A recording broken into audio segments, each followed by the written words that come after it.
Перед началом заседания глава республики наградил за многолетний и добросовестный труд Марьям Амриеву. Махмуд Али Калиматов выразил слова благодарности и признания Марьям Султановне, отметив, что экс-депутат Народного собрания, а позже заместитель председателя правительства на протяжении всей деятельности занималась социальной жизнью республики. Она была на переднем плане всегда. Она у нас курировала образование, здравоохранение. Это у нас культура, социальная составляющая, молодежь и еще призыв. Вот, мы на нее еще возложили призыв. Вот, в этой части мы сейчас изменили кое-что.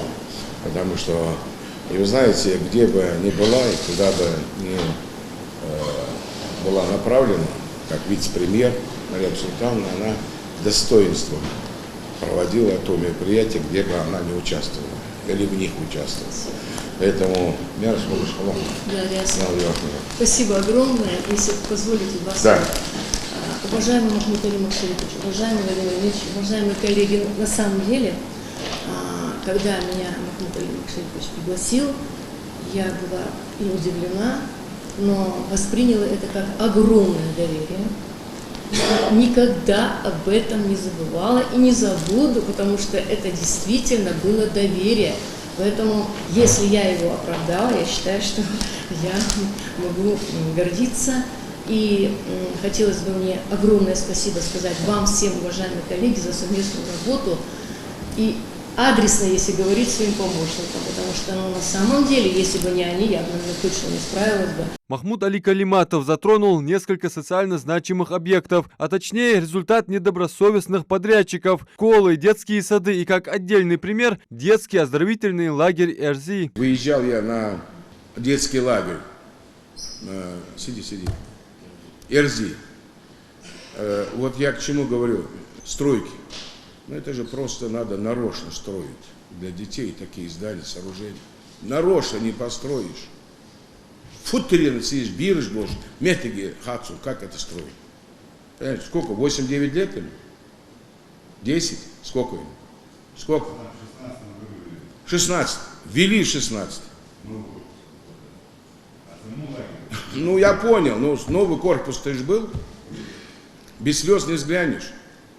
Это мы туда еще 20 миллионов дали. Сбербанк нам соглашение давал, да? А сейчас еще надо 70, чтобы дети нормально отдыхали. А также тот факт, что при строительстве перинатального центра не учли необходимость своей собственной котельной, прачечной, пищеблока. Ну нельзя же так, понимаете? Ну построить перинатальный центр, перинатальные дети, да? Пищеблок не построить, прачечную не построить. 300 радиаторов, да? 300 мы заменили. Сколько? Батареи вот отопительные. А когда сдали перинатальный центр? А? В 17 году. Вот, пожалуйста. Заменить все 300 батарей, они негодные.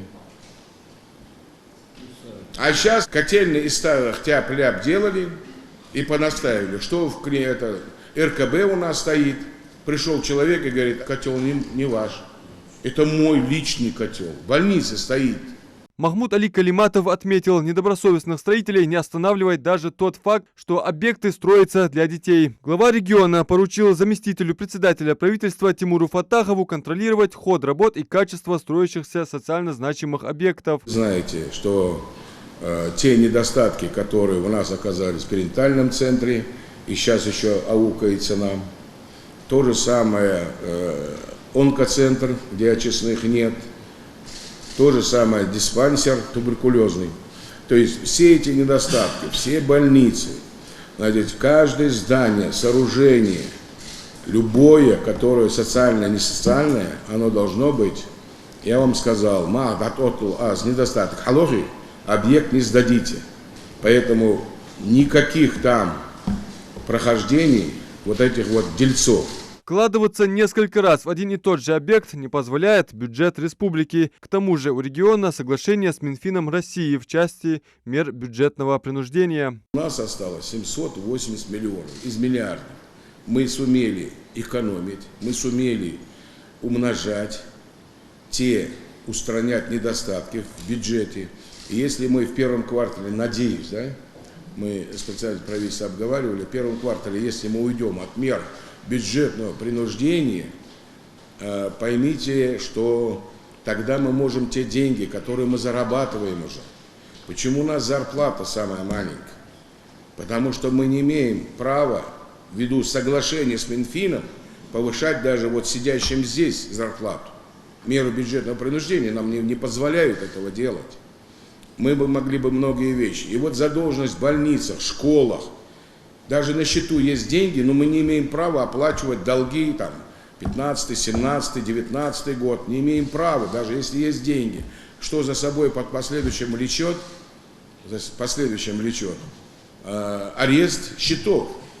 И мы доходим до того, что у нас около 90 школ бывает, не по вине там, директора или там, министра. Нет. А потому что мы не можем оплатить те долги, которые сформировались или собрались там, с 15, даже 17, 19 года. И вот эти долги мы расплачиваем. На сегодняшний день с 11 миллиардов 800 осталось 3 800. Один из основных вопросов на повестке дня – проведение республиканского конкурса «Лучшее личное подсобное хозяйство». Махмуд Али Калиматов напомнил цель проведения конкурса – поднять интерес населения к сельскому хозяйству. И это, судя по всему, удается.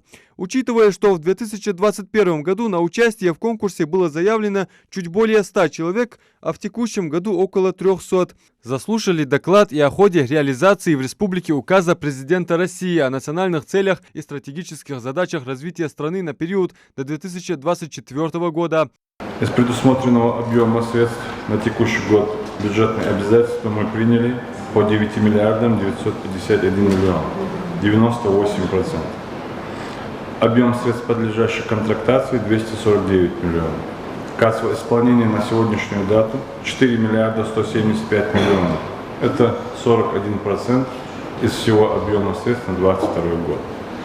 Кассовое исполнение открыли следующее министерство.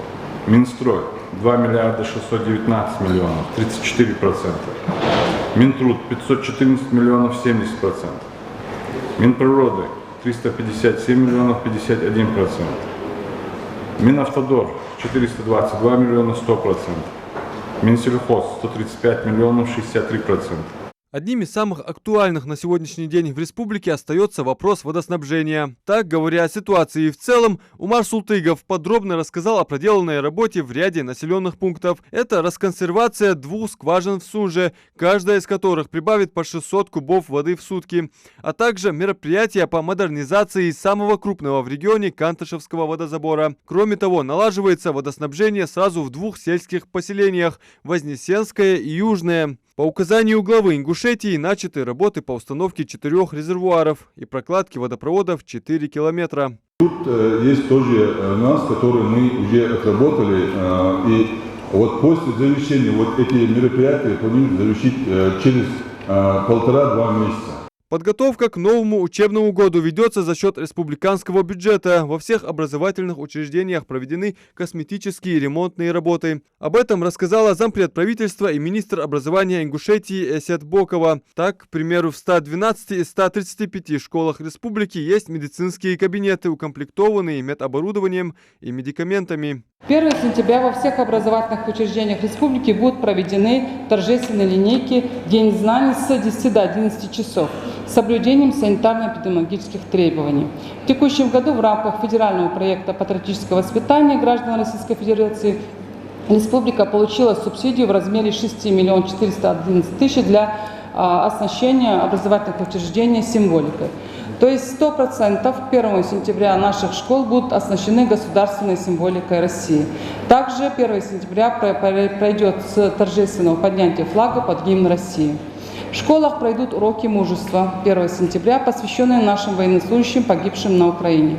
В настоящее время в 17 образовательных организациях устанавливаются информационные таблички и стенды, посвященные 20 выпускникам этих учреждений, погибшим на Украине. С докладом о ходе проведения капитального ремонта школ к новому учебному году выступил министр строительства. В зале заседаний также говорили о подготовке к проведению мероприятий, посвященных Дню солидарности в борьбе с терроризмом. Адам Мережков, Ахмед Парчиев, Хусен Гагиев, Новости 24.